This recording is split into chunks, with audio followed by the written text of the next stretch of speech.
Hello, my beautiful brides, and welcome to another episode of my series Bridal Live.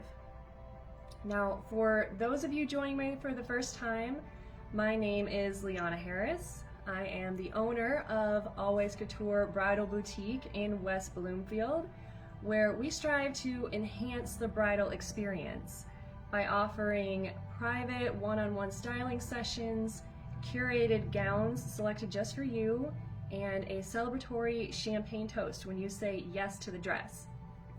Now, today's episode is called Behind the Seams. And that is because for the past couple of years now, 25 or so to be exact, I have been a bridal seamstress. Now, I know what you're thinking. You look way too young to have been doing alterations that long. Well, thank you for the compliment, but I actually started this when I was about 6 years old. So my grandmother got me into sewing, and I started off with hand sewing and quilting, but I knew right away that I wanted to get into clothing and alterations. I started messing with my own clothes, working on my Halloween costumes, making my own dresses, and I knew right away that I wanted to get into bridal gowns. So I've been doing this for most of my life. And today I am going to give you an insider's look to what you should expect when you come in for a fitting for alterations, and some of the lesser known things that maybe you should be aware of so that you can more properly prepare for when you come in to try on your dresses and pick your perfect gown. So the first thing that I want to go over is the why. Why get alterations to begin with? You know, can't you just wear the dress as it is? Well, not necessarily. When you go to your wedding and you walk down the aisle, you want to feel as comfortable and as confident as you possibly can. And the only way to do that is to make sure that your dress fits you properly. And that's where I come in. I am here to change any little aspects that you need changed, or to alter the dress to fit you so that it snatches that waist, or make sure your hem is the perfect length so that you don't trip. And I also want to go over a few of the logistical things when it comes to alterations. So one of which being timing. Timing is everything in the bridal world, and if you've seen my last video, I touched on this a little bit about scheduling. Getting in with any bridal vendor as quickly as you can is key when it comes to planning your wedding. Every vendor in the bridal industry fills up really quickly, especially in the summer, and alterations is no different. So calling a year in advance, 2 years in advance, however early is always encouraged. Now, we don't want to discourage you from calling as late as you have to if your wedding is only 3 months out or 4 months out. You know, still call as soon as you can. But that being said, when you do call, we will book you a little bit closer to your event. The standard is about 8 to 10 weeks out from the wedding date, and there's a reason for that. So, as women, our bodies are constantly changing, and our circumstances are constantly changing. So we want to make sure as seamstresses that we get you the most perfect fit as close to your wedding date as possible without getting into the danger zone where we may not have enough time to get you all the fittings that you need. So a typical alteration schedule will be between 2 to 4 fittings. On average, it's usually 2 to 3. So you will come in for your first fitting, you'll get pinned, we'll talk about any changes that you want to make to the dress, and then the work will be done and you'll come in for your second fitting. At your second fitting, you will try it on and discuss how it feels and whether everything is perfect. And if there are a few other little changes that need to be made, they can either be made that day or we can bring you back in for a third fitting. Now, a fourth fitting or beyond is really only necessary if you're getting custom work done, like adding custom sleeves or doing a custom build-up, anything like that where you'd need to come in to make sure that the sizing is right. But other than that, it's usually just the 2 to 3 max. So that's a key tip to planning for the timing closer to your day. Another thing that I want to mention is what to bring to your appointment. It's very important that you bring the undergarments that you're wearing under your dress. So a bra, Spanx, corset, underskirts, anything like that. And I cannot stress this enough, please always bring your shoes. So shop for your shoes even before you pick your dress sometimes. Just because, and I know that's hard to do because you want to make sure your shoes match, but you also want to make sure that your hem is the proper length. And now here's a bit of a catch-22 that is a bit of an insider secret when it comes to alterations that you won't really know until you get to your appointment. And that is that most brides will either bring 2 pairs of shoes, or they'll tell me that they want to wear heels for their ceremony, but they plan to take their shoes off at some point in the day. Now the catch-22 is that if you walk down the aisle in heels with your hem the proper length, which is what most people want to do because they want it the right length for their pictures, and then you take your shoes off, your hem will likely be between 2 to 4 inches too long. And I can tell you from experience, walking in a gown that is too long for you is miserable. You're stepping on it all night, you may rip it, other people may step on it, it is just a bad day. That being said, if you hem your dress to the length of your flats and then you wear your heels, your hem will be too short. Now some people don't mind that, because you're going to walk down the aisle and you're going to go to your reception and you would prefer to be comfortable. The only thing is that I would recommend finding a good middle ground, either a low heel or a comfortable heel, or just go with flats. There's nothing wrong with wearing flats to your wedding, or Converses, as has become a new trend. I've even had several brides wear cowboy boots. So there is really no rule to what kind of shoes you have to wear. And honestly, I prize comfort over just about anything, so I would go with whatever shoe you are the most comfortable in for the entirety of the night. Now, if you do have to go with a different type of shoe, then, there's either a compromise that has to be made by either you'll be able to see your shoes for the ceremony, or your hem might be a little bit long for your reception. It's a bit of a toss-up. But if we want to get your hem the right length for the whole night, pick a comfortable shoe that you could wear for both your ceremony and your reception. That is my tip for you.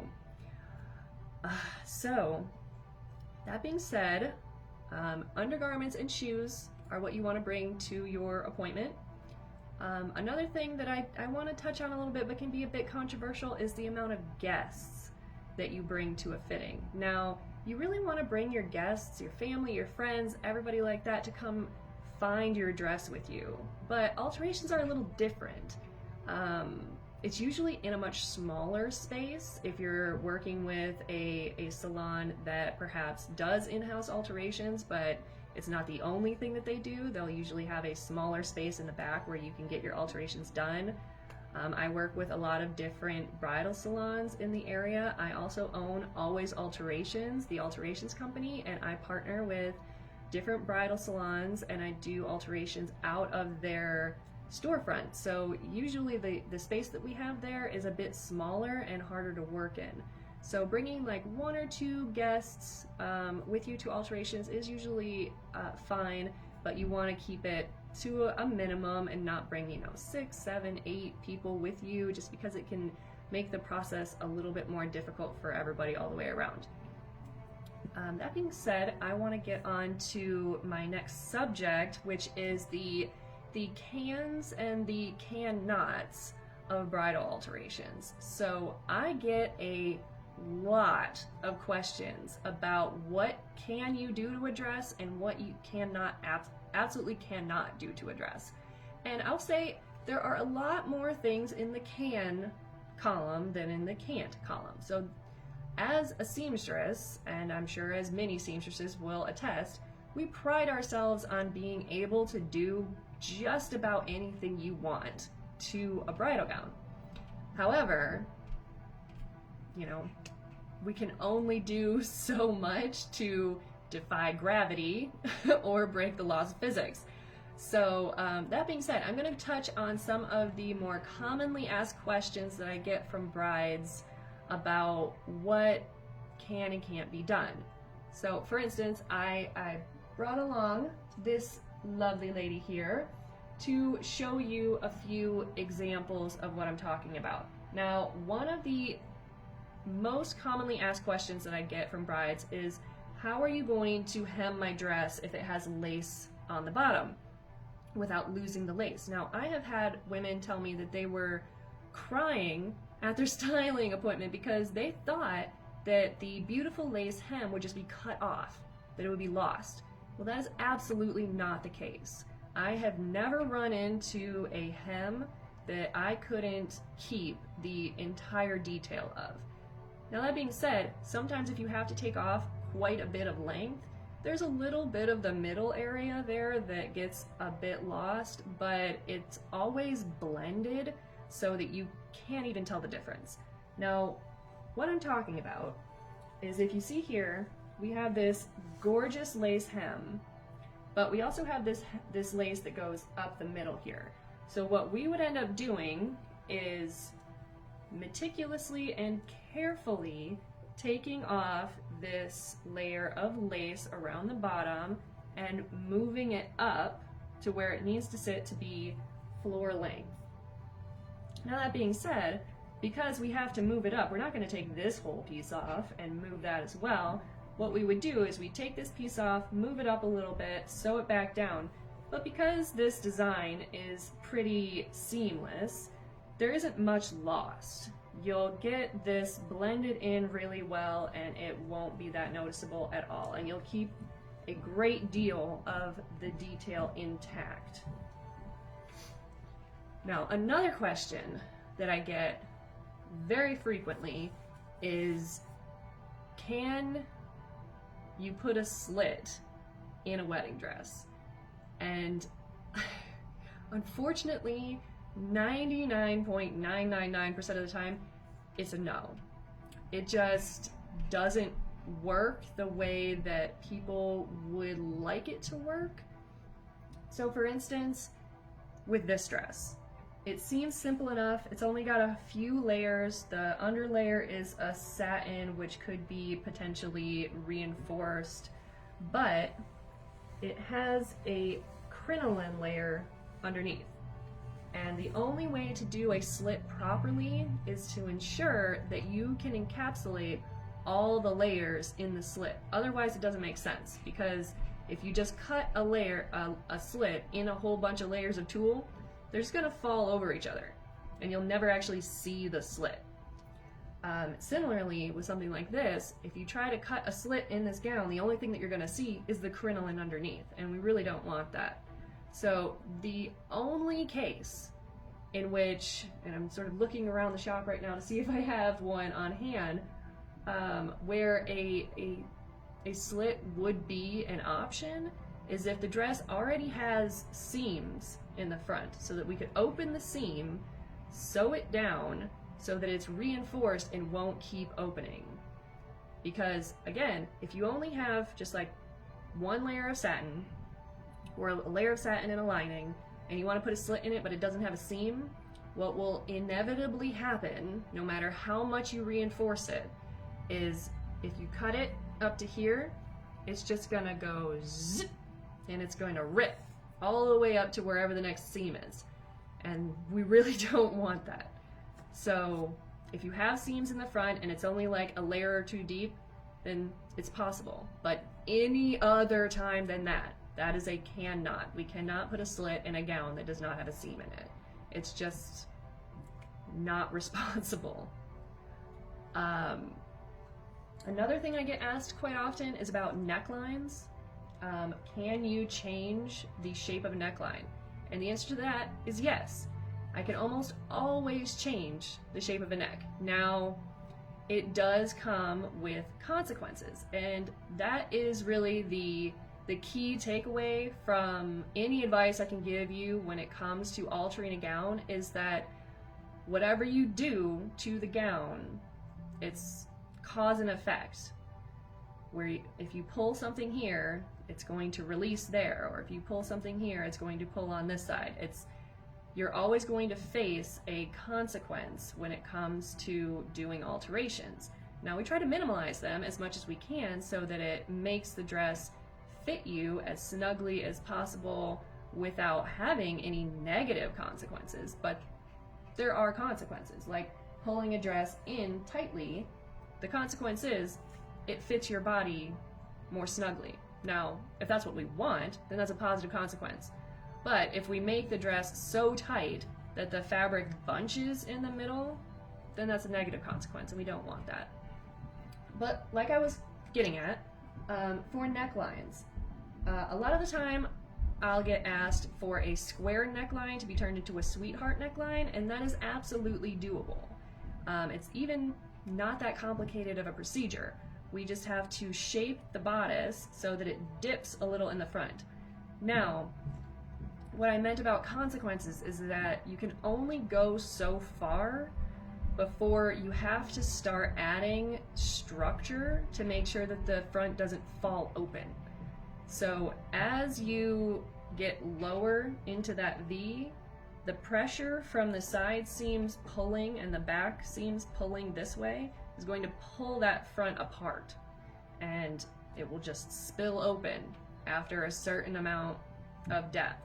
So in order to do a deep V, you have to cover it with a illusion mesh. That's why when you see a deep V, it almost always has something like that in front of it, like a piece of lace or a piece of mesh, because it has to be there in order to hold it together.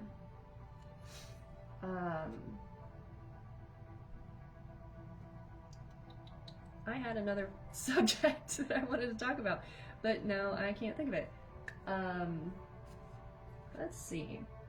I have like a million questions that people ask me all the time, and just picking one out of them is a bit challenging sometimes. So give me just a second.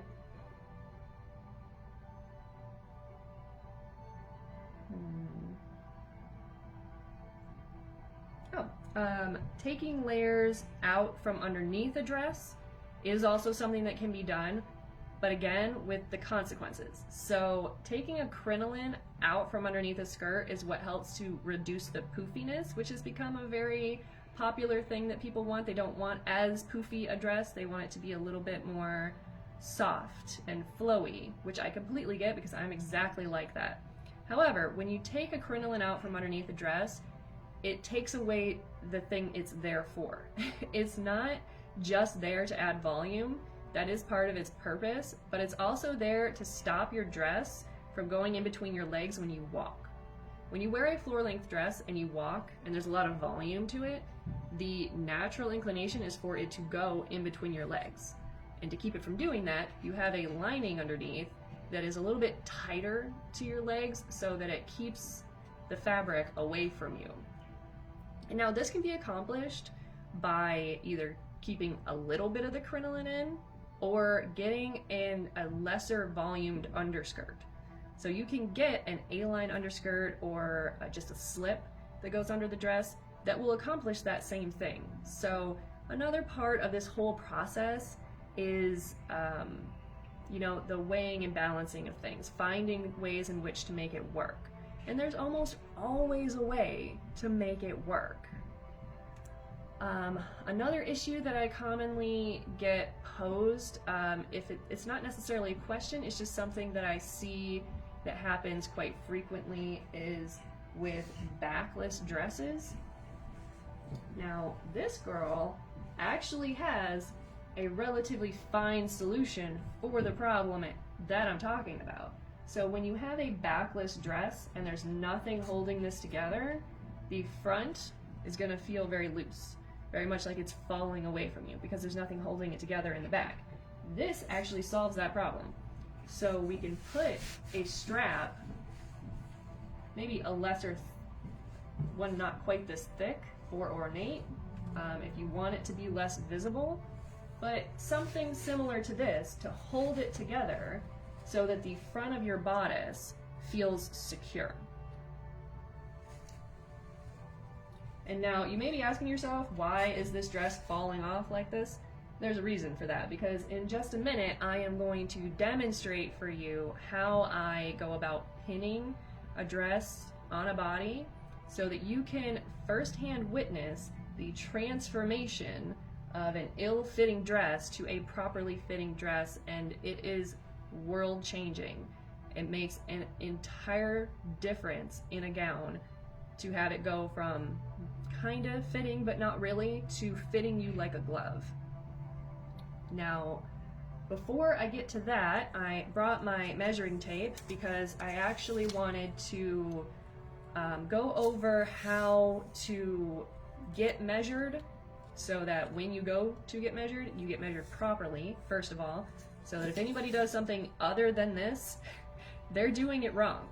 And you want to call them out on that because you want to make sure that you are getting the proper measurements for ordering your dress.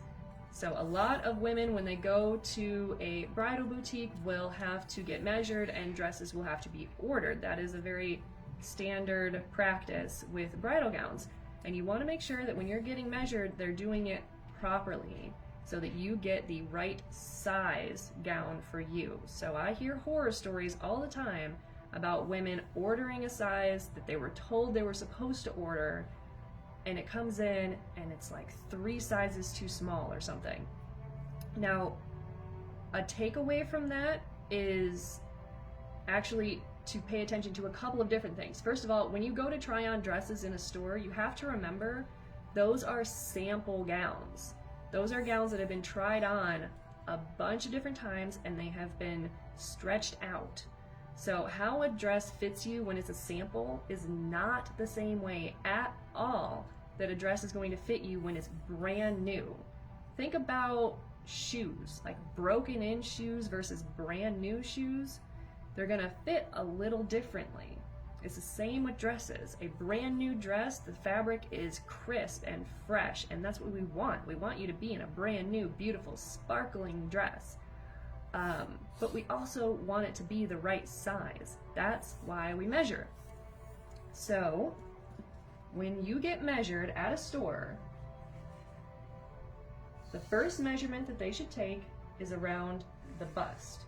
So, I'm actually going to slip this dress off of this mannequin for just a second so that I can show you a bit more closely what I'm talking about on the mannequin itself. So, first of all, the first measurement is around the centermost point of a bust. That's mid-chest area, where the thickest part of the chest is. Not be too graphic about it. So this mannequin's measurement is 33. The tape measure should be firm but loose. You don't want it hanging so that it slips off, but you also don't want it to be really, really tight because we have squishy bodies. We don't want the measurement to be inaccurate because you pulled the tape too tight. So the tape measure should be just loose enough to hold it onto the body, but tight enough to be able to securely hold it on without it falling off. The second measurement goes around the natural waist. So for anyone who doesn't understand what that means, your natural waist is wherever you can put your hands and bend over. That crease where your hand is, that is your natural waist. And your tape measure should fit right into that crease. So when you bend over, the tape measure should be right in the middle of that crease.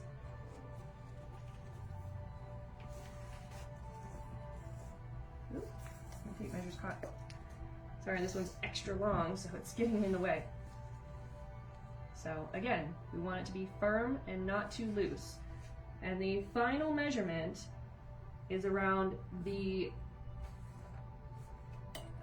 to put it delicately, the largest part of your hip area. So wherever the most prominent part of your derriere is, and the widest part of your hips. So given that she's only got about half a hip, we're going to go as low as we can, but same sort of situation here. We want it to be firm and not too loose. Now your stylist will then write down your measurements and refer to a style guide or a sizing chart for whatever designer that you are buying a dress from. Now, this is the thing that is really frustrating in the bridal world. Every single designer has a different size chart. You'd think that at some point they would be universal, but they're not. So every dress you buy is going to be a different size depending on the designer. So for instance, designer A's 6 could be the exact same size as designer B's 4 and designer C's 8. They could all be the exact same size dress, but this one's a 4, this one's a 6, this one's an 8. I don't know why it's done that way. It just is. Bridal sizes are never fair to women. They always end up being a little on the small side, and they are very mean to us. So we try to make this as fair and as easy a process for you as we can, those of us who sell wedding gowns.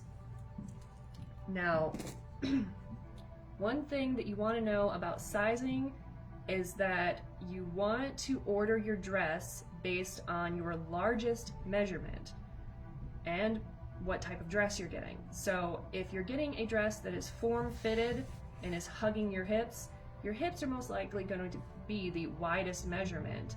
So you'll want to get your size based on that measurement on the chart. Now the chart will say something like a 12 is a, I'm just going to pull these numbers out of the air because I have absolutely no idea off the top of my head what a size chart says.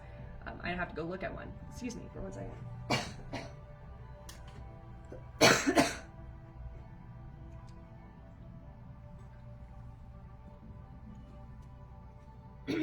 So like I want to say a 38, a 26, and a 44 is a 12. I don't know that for sure. Please don't quote me on that one. I'd have to go look at my size charts right now to actually give you an accurate size based on measurements. But just as a for instance, if you were to get a dress in a size 12, you would want to make sure, or I'm sorry, if you were to get a dress and your largest measurement is that 44, then you would want to get a size 12 because it has a 44 measurement. Now that being said, your waist and bust measurements may be significantly smaller than what the size chart says.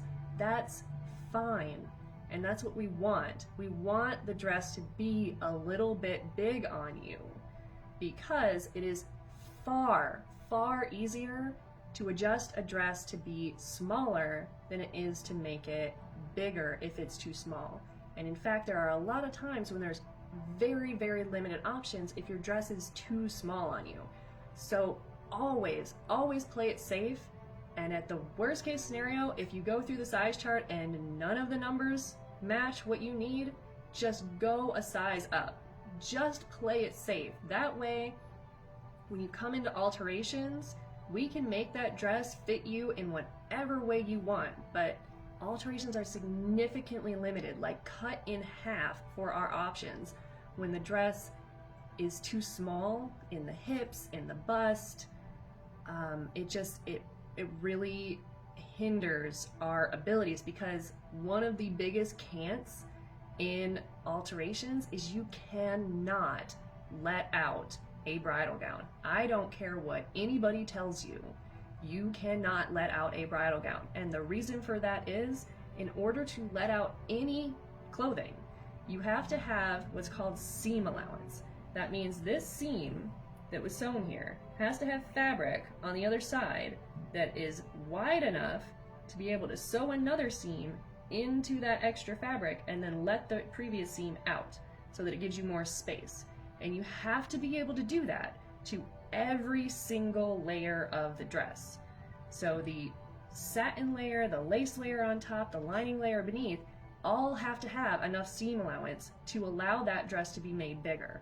And I'm telling you, I have never seen a dress in my entire career that has enough seam allowance all the way through the dress. Now, don't get me wrong, there are ways to work around that. If you buy a dress that is a little too small, just because it was the last one and it's off the rack and it's absolutely perfect, you just have to have it, then don't worry. We can make it fit you still.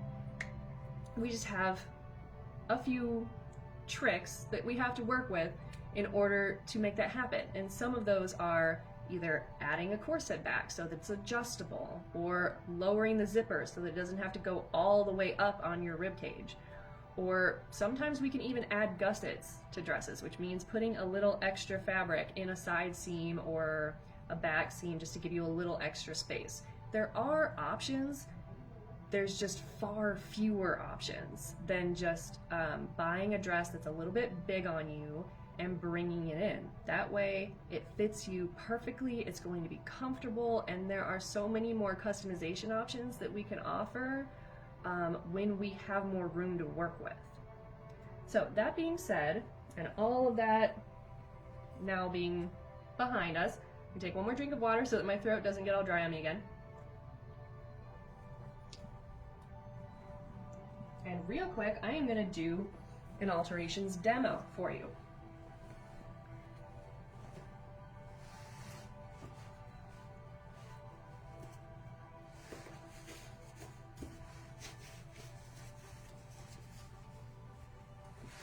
So this is a look in real time at exactly what will happen when you come in for your alterations appointment.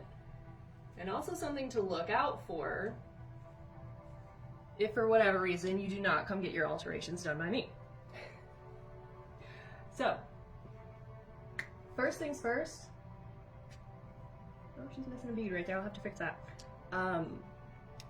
One thing that you should note anytime you're working with a seamstress, a tailor, whoever's doing your alterations, is that that person should be able to walk up to you and instantly start doing your fitting. Like, they shouldn't have to ask you anything. Anytime I walk up to a girl, I already know where it needs to be fitted. Like, the shoulders are too long, the cups need to be brought in, the side seams need to be adjusted, the hem needs to be adjusted. I've seen this a million times. It's very obvious to me where it needs to be fitted. So I will just walk up to the girl and start talking to her and pinning away. And that should be a key indicator that you're working with somebody who knows what they're doing. Oh, and let me put in a little side note here. If you're getting alterations done on a bridal gown, please go to someone who has bridal gown experience. They are not the same type of dress as pants, shirts, jackets, whatever. Always go to someone with bridal gown experience. It's a whole different ballgame. Someone who makes dresses, someone who does upholstery, someone who does leather work. These are all different worlds inside the sewing world. So it's not all one size fits all when it comes to sewing. Somebody who knows how to hand sew and somebody who knows how to embroider, those are not the same things. I can hand sew. I can't embroider to save my life. I have been working on it, but it is a very time-consuming and meticulous task. The same with beading. And that is something that, you know, my fans should know about me. If you come to me for alterations, beading is a separate skill. It's incredibly time-consuming, and there are different tools and machines that you need in order to bead a full gown. Now, that being said, I can repair beads, don't get me wrong. There are a few beads missing on a dress. I can put them back in the same design that the dress had originally. However, if you come to me with a satin dress and say I want it beaded from head to toe, I'm going to tell you to find somebody who does beading. So, not to get on too big of a tangent there, but without further ado, now looking at this dress, I can tell that it's obviously too long. Her bust is way down here, but her chest is way up here. So I need to adjust the shoulders, the side seams, because it doesn't fit correctly. Her hem is a little bit too long, but we're not actually going to get into pinning the hem today because that would take too long. So I am just going to quickly pin her, and you are going to get to see in real time firsthand the transformation of this dress as it gets pinned. So stay with me.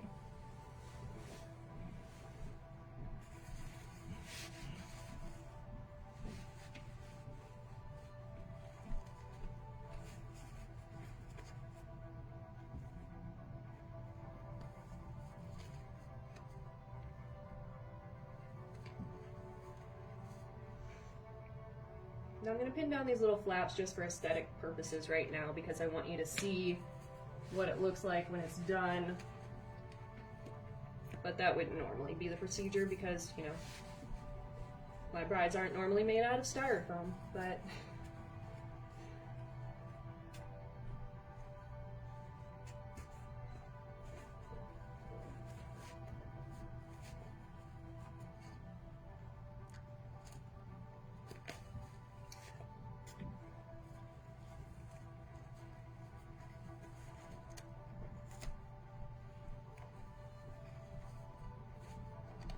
I will say the fabric on this mannequin is a little bit slipperier than your average person who has stickier skin, for lack of a better term.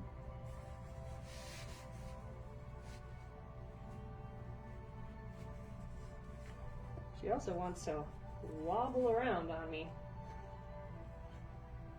so bear with me just a little bit.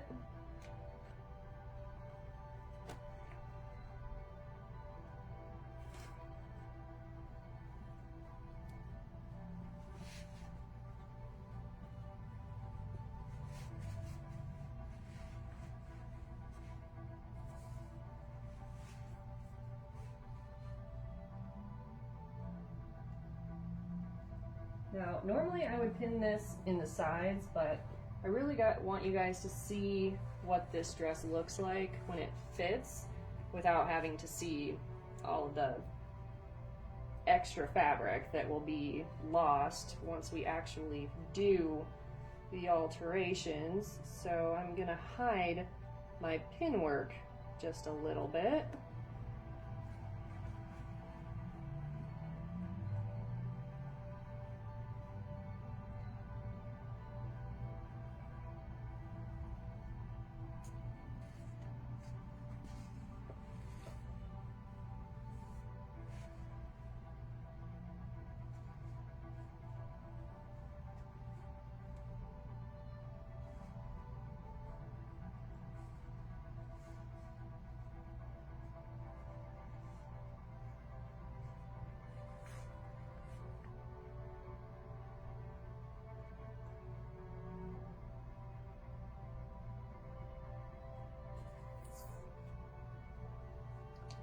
Okay,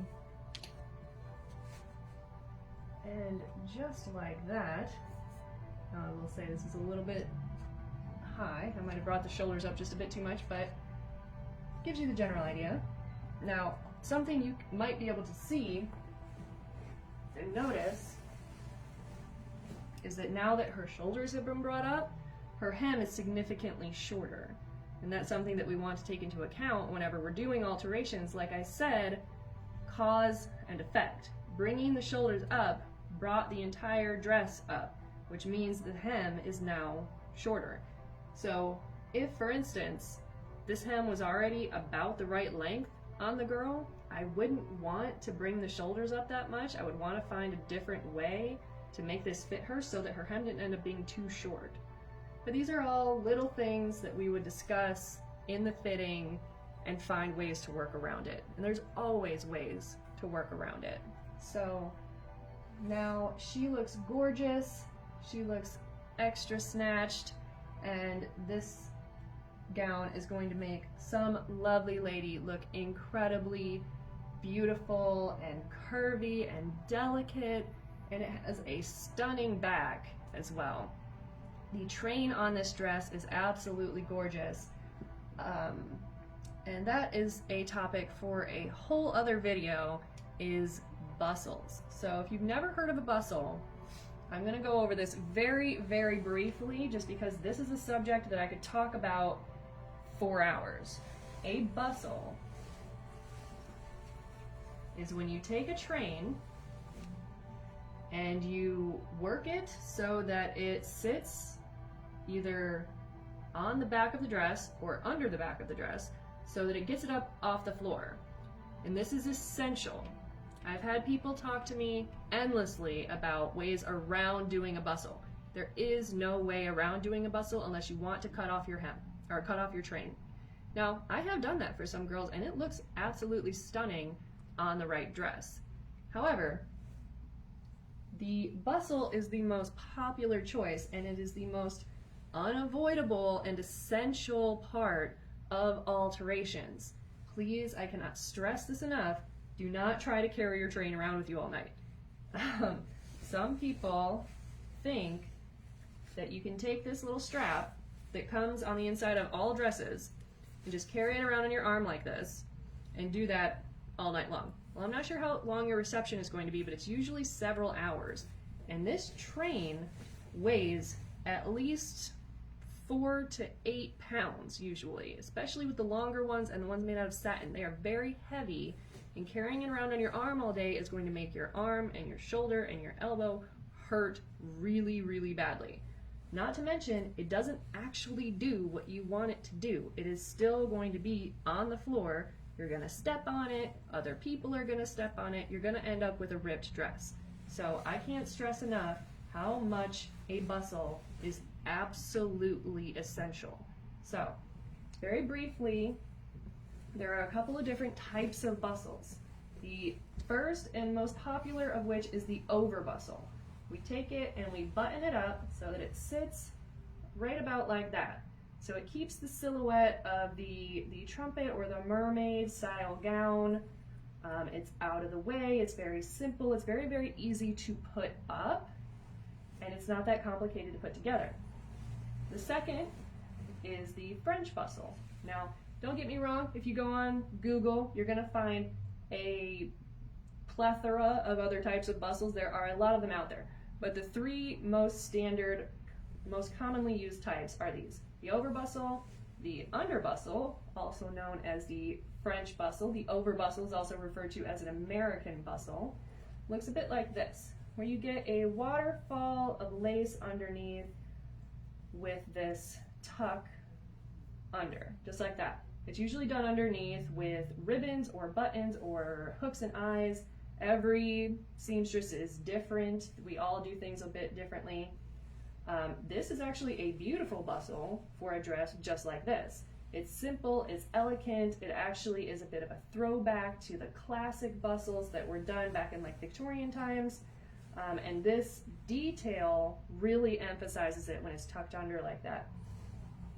Now, the third and honestly the more popular one that I'm getting lately, I've been asked to do this quite frequently as of late, is the ballroom bustle. So the ballroom bustle takes the train and just tucks it under like this, and it gets tied underneath just like a French bustle, but when it's done, it sits a bit like this, where there's a bit of a tuck and a bubble of fabric at the hem, but it all ends up being the same length all the way around when you're done.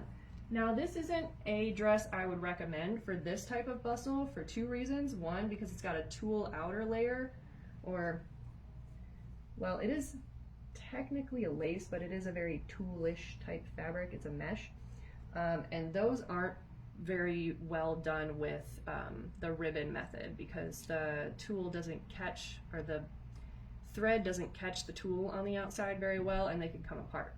So I would either go with the over bustle or possibly an under bustle using a different connection method underneath.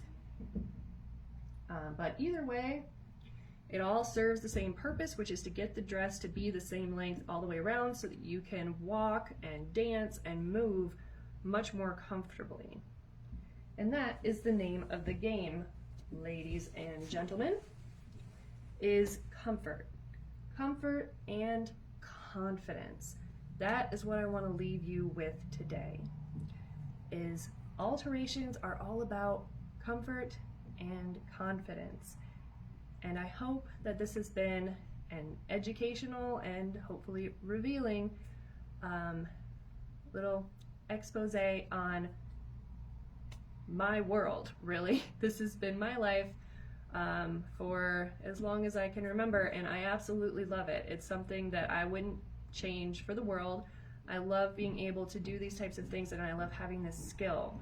I also love being able to pass it on because I do offer an internship program through my company, Always Alterations, where I teach people how to do this skill and help them find employment in this field, because it is a dying art and I want to keep it around for as long as we can, and I want to be able to spread the joy of having a perfect wedding gown and a perfect fit for your wedding gown. So if that is something that you're looking into doing fairly soon, please give me a call.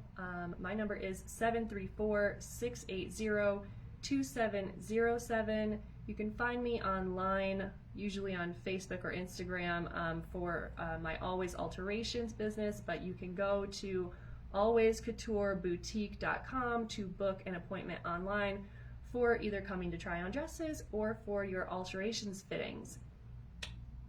And I hope that you are all much more prepared now to both choose your dress as well as get your dress fitted to you, armed with all the knowledge that you need. So I hope you have a wonderful time and happy planning. Take care.